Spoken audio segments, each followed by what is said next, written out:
بسم اللہ الرحمن الرحیم نحمدہ ونصلی علی رسول الکریم وعلی اہل بیتہ الطیبین الطاہرین وعلی اصحاب المتقین۔ اما بعد،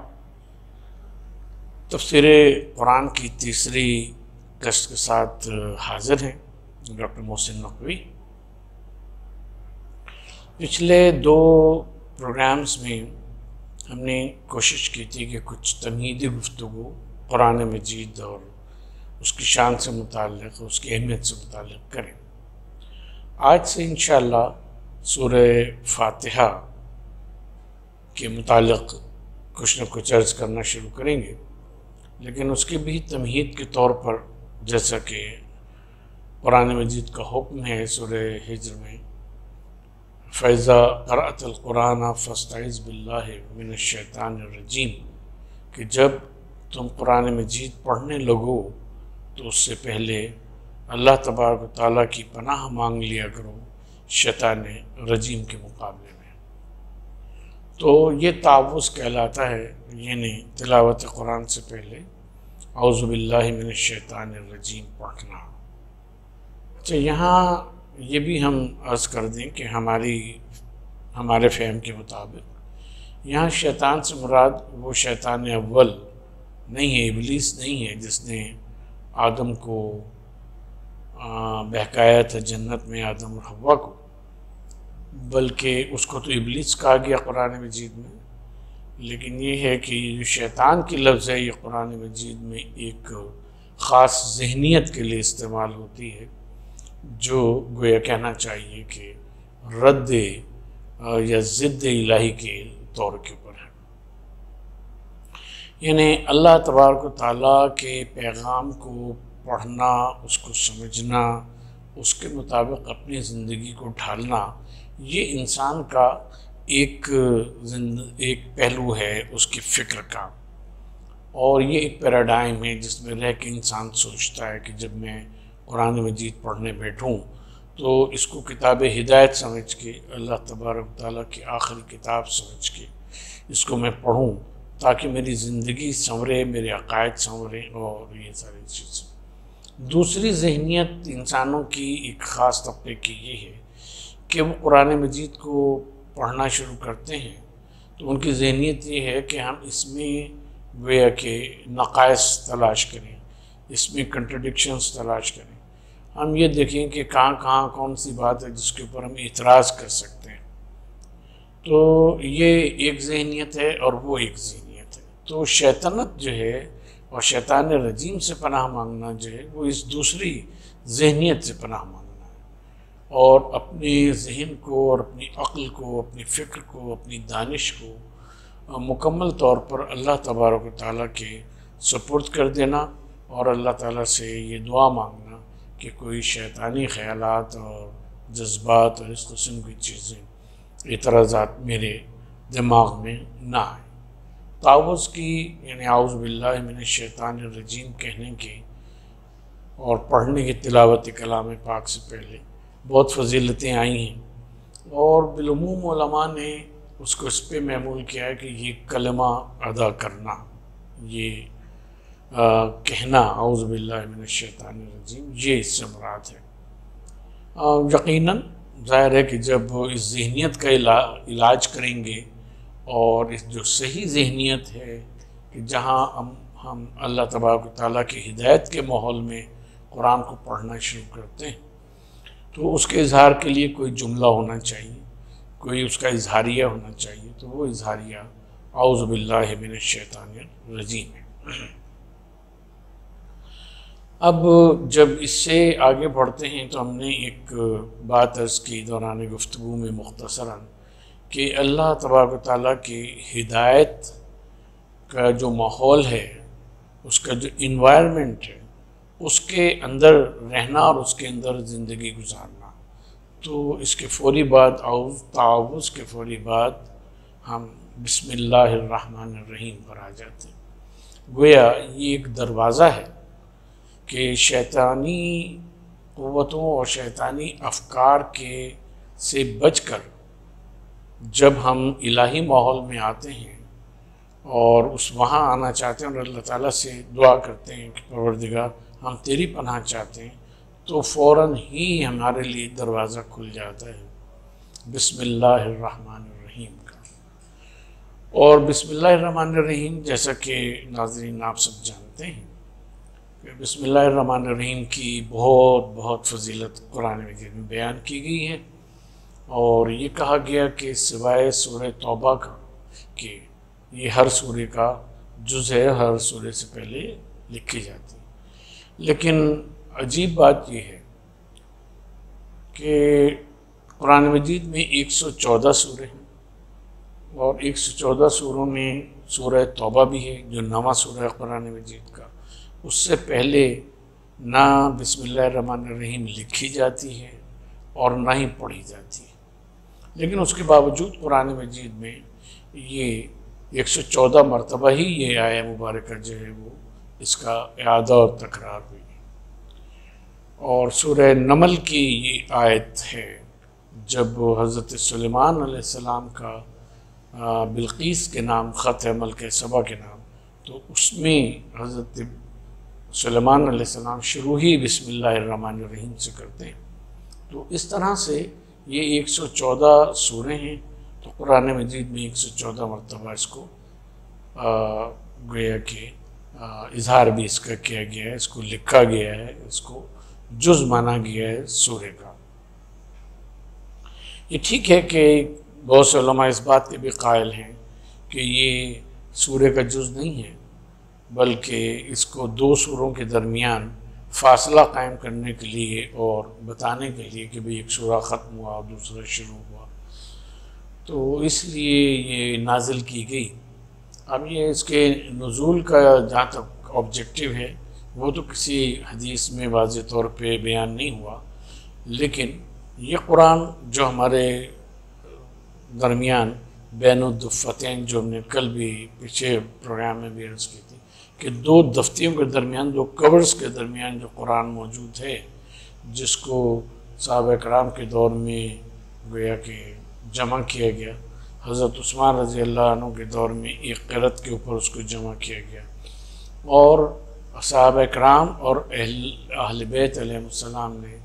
دونوں نے اسی قرآن کو سامنے رکھا، اسی کی تفسیر کی اور اسی کے متعلق اور اسی کے مطابق احکام کو بیان کیا۔ تو قرآن مجید میں یہ 114 مرتبہ موجود ہے لکھا ہوا، اور ہر سورے سے پہلے سوائے سورہ توبہ کے یہ لکھا گیا ہے، اس لیے یہ ہر سورے کا جز ہو یا نہ ہو، یہ 114 مرتبہ قرآن مجید کا جز ضرور ہے، یعنی یہ واحد آیت ہے کہ جو اتنی زیادہ مرتبہ جس کی تکرار ہوئی ہے، ریپیٹ ہوئی ہے، جس کا اعادہ ہوا ہے۔ ہم نے عرض کی کہ بسم اللہ الرحمن الرحیم بنیادی طور پہ ایک گیٹ وے ہے کہ جس کی ہم تمنا کرتے ہیں اعوذ باللہ من الشیطان الرجیم کے، اس میں کلمے سے اس کو پڑھ کر اللہ تعالیٰ کی پناہ چاہتے ہیں، تو یہ ایک گیٹ وے ہے اللہ تبارک و تعالیٰ کی ہدایت کے ماحول میں اس میں آنے کے لیے۔ بسم اللہ الرحمن الرحیم میں یہ بڑے معجزات ہیں، معجزات اس معنی میں نہیں کہ یہ ورد کے طور پہ ہم اس کو بیان کرنا چاہتے ہیں، وہ ایک علیحدہ موضوع ہے کہ کس آیہ مبارکہ کی کیا خصوصیت ہے یا اس کے کیا اثرات انسانی زندگی پہ اور حالات پر ہیں، وہ ہمارا موضوع نہیں ہے۔ ہمارا موضوع یہ ہے کہ بسم اللہ الرحمن الرحیم میں مثلا اس کی وضاحت ضروری ہے کہ یہ جو پہلے با ہے، جسے ہم لوگ اردو میں بے کہتے ہیں، یہ بہت اس کے استعمالات ہیں، لیکن 2 بڑے استعمال ہیں اور دونوں یہاں مراد ہو سکتے ہیں، اور دونوں کے لحاظ سے مفہوم جو ہے بسم اللہ الرحمن الرحیم کا وہ علیحدہ علیحدہ بنتا ہے، اس لیے اس کی وضاحت بھی ضروری ہے۔ با جو ہے یا بے اردو میں اگر کہا جائے تو یہ با یا تو استعانت کا ہے، یعنی اللہ تبارک و تعالیٰ سے مدد طلب کرنا، جیسے ہم کہتے ہیں کہ کتبت بالقلم ہے، عربی میں کہا جاتا ہے کہ میں نے قلم کے ذریعے سے اس کو لکھا، قلم ہے تو قلم سے لکھا۔ علامہ بالقلم قرآن مجید میں ابتدائی جو نزول کے اعتبار سے آیات ہیں اس میں اللہ تعالیٰ نے قلم کے ذریعے سے علم سکھایا۔ تو یا اسی صورت سے ہم کہتے ہیں کہ رأیت بعینی، میں نے اپنی آنکھوں سے دیکھا۔ تو یہ بے جو ہے یہ بنیادی طور کے دو طرح سے استعمال ہوتا ہے، ایک تو استعانت کے لیے یعنی ود دی ہیلپ آف، اور دوسرے الصاق کا ہوتا ہے جس کے معنی یہ کیے جاتے ہیں کہ جو فعل کے معنی ہیں ان کو اسما تک پہنچانا، یعنی ورب کے میننگز کو ناؤن سے متصل کرنا، یہ بالصاق کہلاتا ہے۔ تو اب اگر اس کو بالصاق کے معنی میں لیں تو اس کے معنی جو عام طور پر ترجمہ کیا جاتا ہے وہ اسی لحاظ سے کیا جاتا ہے کہ شروع کرتا ہوں اللہ کے نام سے جو بڑا رحم کرنے والا نہایت مہربان ہے۔ اس کے اوپر ابھی گفتگو کرتے ہیں۔ یعنی یہاں با اس معنی میں ہے کہ ہم جس فعل سے بھی پہلے، لکھنے سے پہلے، پڑھنے سے پہلے، چلنے سے پہلے، کسی چیز کو دیکھنے سے پہلے، گفتگو سے پہلے ہم یہ پڑھتے ہیں تو یہ جو فعل ہے ہمارا وہ اللہ تبارک و تعالیٰ سے متصل ہو جاتا ہے، یعنی اللہ کے نام سے وہ کام کر رہے ہیں۔ اور ظاہر ہے کہ کوئی ایسا کام کہ جو ناجائز ہو، جو غلط ہو، جو اللہ اور اس کے رسول کے لیے ناپسندیدہ ہو، اس کو اللہ کے نام سے شروع نہیں کیا جا سکتا۔ لہذا بالصاق ماننے میں یہ ہے کہ ہم کوئی بھی کام ایسا نہیں شروع کر سکتے کہ جو ایک مسلمان نہیں کر سکتا کہ جس سے اللہ کے نام سے نہ کر سکے۔ ظاہر ہے کہ اللہ کے نام سے نہیں کر سکنے کا معنی یہ کہ وہ اللہ کے نزدیک پسندیدہ نہیں ہے، پسندیدہ نہیں ہے تو ہم اسے کر بھی نہیں سکتے۔ دوسرے جو معنی ہیں استعانت کے، اس میں ایک بات اور سمجھنے کی ہے کہ ترجمہ کیا جاتا ہے عام طور کے اوپر، اور وہ ترجمہ بھی ٹھیک ہے، اللہ تعالیٰ کے نام سے شروع کرتا ہوں، یعنی اسم جو ہے جو بے کے بعد آیا اس کو واو سین میم علامت کے معنی میں وسم سے لیا جاتا ہے، اور اسم ناؤن ہوتا اسی لیے ہے کہ وہ کسی شخص کی شناخت کو ظاہر کرتا ہے، اور ایک نام کے کئی افراد ہو سکتے ہیں، لیکن یہ کہ جب اپنے متعلقین میں اس کا نام کا ذکر کیا جاتا ہے تو انسان کا ذہن فوراً ایک خاص شخص تک پہنچتا ہے، اس لیے اسم بنیادی طور پہ بطور علامت ہے، یعنی ایک نام ہے کہ جو اللہ تبارک و تعالیٰ کو، اللہ ایک اسم ہے جو اس کی ذات مقدس کی طرف اشارہ کرتا ہے۔ دوسرا جو علماء کی رائے ہے اور ہم اس کے ہی کو زیادہ اہمیت دیتے ہیں یا کہہ لیے ہمارے نزدیک وہ زیادہ مضبوط رائے ہے، وہ یہ کہ یہ لفظ سین میم واو سے ہے، سمو سے۔ سمو کے معنی ہوتے ہیں بلندی، کسی شے کی عظمت، سمو المعنی فی سمو الذات، یعنی ذات کی بلندی اور اس کے جو معنی ہیں اس کی بلندی، اس کے مقصد کی بلندی۔ تو جب یہ کہا گیا کہ بسم اللہ الرحمن الرحیم، تو اللہ تبارک و تعالیٰ کی بزرگی اور برتری کے سہارے سے، استعانت سے، اس کے سہارے سے ہم کسی کام کو شروع کرتے ہیں یا کسی کام کی ابتدا کرتے ہیں۔ اور ظاہر ہے کہ جب کسی کام کی ابتدا میں اللہ تبارک و تعالیٰ کی بزرگی اور اس کا بڑا پن اور اس کا عظیم ہونا یہ شامل ہو، اور اس عظیم و بزرگ و برتر کے نام سے ہم اس کو کام کو شروع کریں، تو وہ یقیناً بابرکت بھی ہوگا اور وہ مکمل بھی ہوگا، بیچ میں کوئی شیطان اس میں حارج نہیں ہو سکتا، بیچ میں اس میں رکاوٹ نہیں بن سکتا۔ تو اس طرح سے بسم اللہ الرحمن الرحیم کی بے میں بہت سے اسرار جو ہیں نا وہ پوشیدہ ہیں، اور اس کی جو کمپریہنسونیس ہے، اس کی جو جامعیت ہے، انسان کی زندگی میں جو اس کے معنی ہیں وہ بہت بدل جاتے ہیں۔ محض ایک جملہ ادا کرنے سے اگر ہم اس کو ایکچولائز کریں اپنی زندگی میں کہ ہم اللہ تعالیٰ کے نام سے ابتدا کر رہے ہیں، اور پھر اللہ تعالیٰ اپنے کام کے سلسلے میں اللہ تبارک و تعالیٰ کی بزرگی اور بلندی جو ہے اس سے ہم اس کا واسطہ دے رہے ہیں اور اسے کام میں لا رہے ہیں، تو ہم ایک نئی دنیا میں فکری طور کے اوپر اور عملی طور کے اوپر داخل ہو جاتے ہیں۔ کئی دفعہ ایسا ہوتا ہے کہ طلاب ہم سے پوچھتے ہیں، اسٹوڈنٹس ہم سے پوچھتے ہیں کہ کوئی ایسی بات بتائیے کہ جس کی وجہ سے ہم برے کام کرنے سے رکے رہیں، تو ہم انہیں اپنا تجربہ بتاتے ہیں، اپنی بات بتاتے ہیں، اور ہم سے یہ کہتے ہیں کہ ہم نے زندگی میں کوشش کی کہ نبی پاک صلی اللہ علیہ وآلہ وسلم کی اس حدیث پہ عمل کریں، گو کہ اس کی سند کے بارے میں بحث ہے، لیکن علماء نے بالاتفاق اس کو قبول کیا ہے کہ کل امر ذی بال لم یبدأ بسم اللہ الرحمن الرحیم فہو ابتر،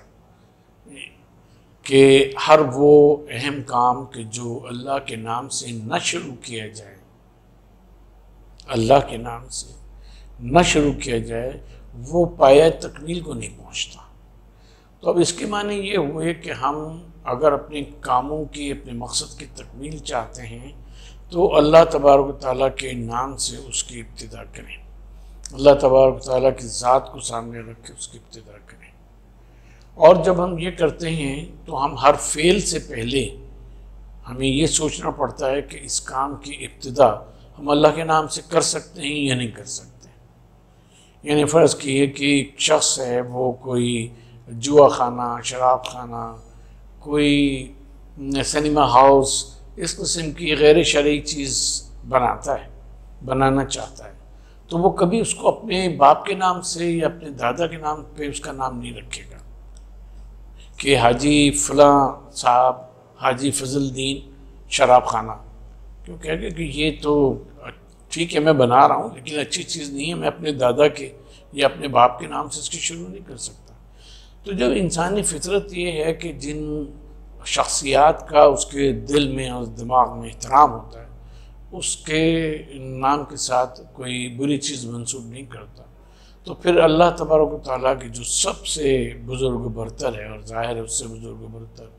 کوئی نہیں ہے، وہ العلی العظیم،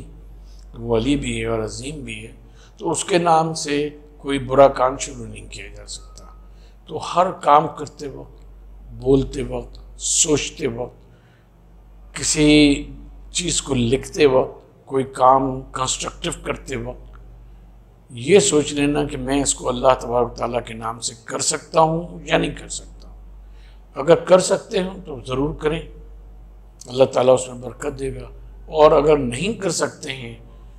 دل نے اور دماغ نے پہلے ہی لمحے یہ بتا دیا کہ نہیں یہ کام اللہ کے نام سے نہیں ہو سکتا،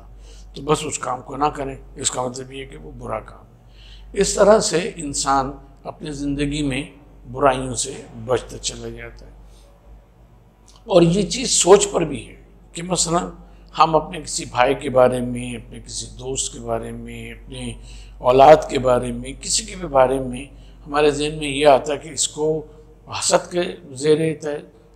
حسد کے تحت کہ ہم اس کو یہ نقصان پہنچائیں، یا اس کے لیے یہ کام کریں تاکہ یہ اپنے مشن میں وہ نہ، جو کاروبار اس نے شروع کیا وہ کاروبار مثلا اس کا ٹھپ ہو جائے، یا یہ کہ اس کو کوئی بیماری لگ جائے۔ تو یہ جو سوچ ہے نا، ابھی اس کے اوپر عمل نہیں کیا، لیکن کیا ہم اللہ تبارک و تعالیٰ کے نام سے اس قسم کا کوئی ڈسٹرکٹیو ایٹیٹیوڈ رکھ سکتے ہیں، اور اس کے بارے میں ہم یہ رائے رکھ سکتے ہیں کسی کے بارے میں؟ جب ہم وہ رائے نہیں رکھ سکتے تو ہم اس پہ عمل بھی نہیں کریں گے، اور یوں دوسرے ہمارے شر سے محفوظ رہیں گے۔ اور شر سے محفوظ رہنا بھی، محفوظ رکھنا بھی دوسرے کو شر سے، یہ بھی اپنی جگہ ایک بہت بڑی نیکی ہے کہ لوگ آپ کے شر سے، ہمارے شر سے محفوظ رہیں۔ اب تھوڑا سا اور اس کو کھولتے ہیں۔ الرحمن الرحیم، بسم اللہ الرحمن الرحیم۔ الرحمن الرحیم بھی اپنی جگہ ایک اس میں دنیا آباد ہے۔ قرآن مجید میں اللہ تبارک تعالیٰ کے جو ذاتی نام ہیں وہ دو ہی استعمال ہوئے ہیں، باقی صفاتی نام استعمال ہوئے ہیں، ایک اللہ اور ایک الرحمن۔ چنانچہ سورہ بنی اسرائیل کی آیت ہے، قُلِ ادْعُوا اللَّهَ أَوْ ادْعُوا الرَّحْمَنَ أَيَّمَّا تَدْعُوا فَلَهُ الْأَسْمَاءُ الْحُسْنَىٰ۔ اللہ تعالیٰ فرماتا ہے کہ اس کو اللہ کہہ کے پکارو یا الرحمن کہہ کے پکارو، جس نام سے بھی پکارو گے اس کے اچھے ہی اچھے سارے نام ہیں۔ فَلَهُ الْأَسْمَاءُ الْحُسْنَى، جتنے اچھے نام ہیں وہ اللہ تبارک و تعالیٰ کے۔ تو ان دو اسماء کا جو ان دو ناموں کا خاص طور پہ ذکر کیا ہے اللہ تبارک و تعالیٰ نے، تو اس سے علماء نے اس بات کو بجا طور پہ اخذ کیا، اور جو حدیث میں بھی آتا ہے، روایات میں آتا ہے کہ یہ دو اللہ تبارک و تعالیٰ کے ذاتی نام ہیں اور اللہ تعالیٰ کی ذات پر دلالت کرتے ہیں۔ ایک تو اس کی اہمیت اور سگنیفیکنس یہ ہوگی، اللہ تو استعمال ہوا ہی ہے۔ دوسری چیز یہ ہے کہ اگر رحمان کو ہم صفت کے طور کے پر لیں تو یہ عربی میں مبالغے کا صیغہ ہے، اور مبالغے کا صیغہ اس طرح سے جیسے بہت زیادہ پیاسا ہو تو عربی میں اس کو کہتے ہیں عطشان، بہت زیادہ پیاسا۔ اسی صورت سے بھوکا ہو بہت زیادہ تو جائعان، بہت زیادہ بھوکا۔ تو آپ دیکھیں کہ رحمان بھی اسی وزن پر آتا ہے۔ اس کا مطلب ہے ایک بہت زیادہ رحم کرنے والا، اتنا رحم کرنے والا کہ ہمارے اور آپ کے تصور سے بالاتر ہے۔ کبھی کھانا کھاتے وقت کھانے کے سامنے بیٹھ کر کھانا کھانے سے پہلے سوچیں کہ ہم نے دن بھر میں اللہ تبارک و تعالیٰ کے کن احکام کے اوپر ہم نے عمل کیا، کتنی اس کی اطاعت کی ہے، تو پتہ لگے گا، اور اس میں بھی خلوص کتنا تھا، تو پتہ یہ چلے گا کہ شاید ایک لمحہ بھی، ایک سیکنڈ بھی ایسا نہیں گزرا کہ ہم نے خلوص کے ساتھ اللہ تبارک و تعالیٰ کا بغیر کسی غرض و غایت کے ہم نے اللہ تبارک و تعالیٰ کا ذکر کیا ہو یا اس کے کسی اس پہ عمل کیا۔ ہم لوگ تو نماز بھی اپنے فائدے کے لیے پڑھتے ہیں کہ اس سے اللہ تعالیٰ ہم پر کرم کرے گا، ورنہ اگر یہ کانسیپٹ نہ ہو تو شاید زندگی بھر نماز ہی انسان نہ پڑھے، یہ یہاں تک نوبت لوگوں کی آ گئی۔ لیکن اس کا کرم جو ہے وہ جب ہم سو کے اٹھتے ہیں تو گویا موت سے دوبارہ وہ ہمیں زندگی دیتا ہے، اس کے بعد پھر وہ ہمارے حواس بھی بجا رکھتا ہے، ہماری بینائی بھی بجا رکھتا ہے، ہمیں اذان کی آواز بھی آتی ہے،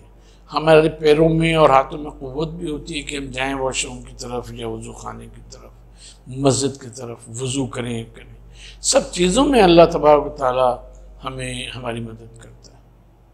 ٹھیک ہے۔ تو وہ تو ایسا رحمان ہے۔ اچھا، وہ یہ صرف مسلمانوں کے لیے نہیں ہے، کیا ہندو سے وہ نہیں اٹھتا؟